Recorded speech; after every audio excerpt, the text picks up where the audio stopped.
بس انا اكتر حاجه بتحرج منها الناس اللي بتخاف من الحسد.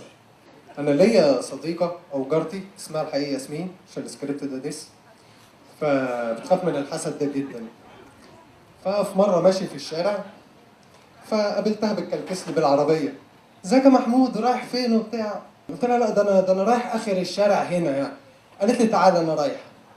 فانا قلت اخر الشارع مش هلحق احسدها في حاجه يعني.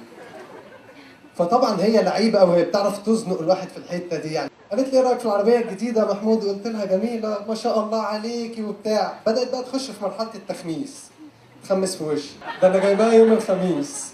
قلت لها ما شاء الله. قالت لي وخلصت الترخيص بتاعها الساعه 5:30. قلت لها الله اكبر عليكي. وخلاص بقى قالت لي فرحتي خلص. قالت لي عارف والله العظيم جايباها بكام؟ قلت لها بكام؟ قالت لي ب 5000 مش عارف 500 وكام الف. فما لقيتش حاجه اقولها قمت مزغرط لا لا لا